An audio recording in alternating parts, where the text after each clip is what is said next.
একদম ইউনিক আর চটাকেদার রেসিপি তোমরা কিন্তু আমার কাছেই পাবে। তো আজকে নিয়ে চলে এসেছি খুব সুন্দর একটা রেসিপি। এটা দেখতেও যেমন সুন্দর, খেতেও তেমন সুন্দর।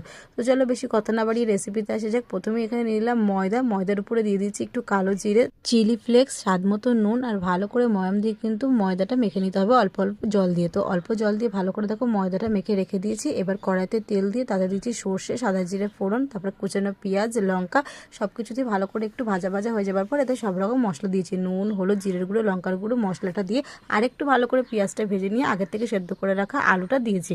আলুর পুরটা কিন্তু একদম রেডি হয়ে গেছে। নামানোর আগে একটু ধনেপাতা ছড়িয়ে দিলে রেডি হয়ে গেল আলুর পুর। তো তারপরে দেখো ময়দার ডোটা একদম লেচি করে নিয়েছিলাম। এবার কিন্তু রুটির আকারে এটা বেলে নিতে হবে। তো রুটির আকারে বেলে নিয়ে আগের থেকে যে আলুর পুরটা তৈরি করে রেখেছিলাম সেটা গোল করে একদম মাঝখানে দিয়ে দিতে হবে। ঠিক এবারে আমি যেই প্রসেসে দেখো কাটছি সেই প্রসেসে কিন্তু তোমরা ছুরি দিয়ে রুটির চারিদিকটা কেটে নেবে। তারপর একটার উপরে একটা করে এভাবে সুন্দর ফুলের পাপড়ির মতন সাজিয়ে নেবে।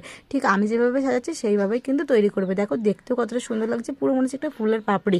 এবার কড়াইতে তেল দিয়ে তেল ভালো করে গরম হয়ে যাওয়ার পর আগের থেকে তৈরি করে রাখা পুরগুলো তেলের উপর দিয়ে এবার ভালো করে কিন্তু এপিটোপিট ভেজে নিলে রেডি হয়ে গেল এরকম সুন্দর ইউনিক আর চটাকেদার রেসিপি। আর দেখো বেশি কড়া করে ভাজবে না, লাল লাল করে ভাজবে, হালকা করে ভেজে নেবে। তারপর সুন্দর দেখানোর জন্য উপর থেকে একটু আমি সস ছড়িয়ে দিয়েছি। আর দেখতেও কিন্তু ভীষণ ভালো লাগছে। এটা খেলে কিন্তু মুখে লেগে থাকবে। কেমন লাগলো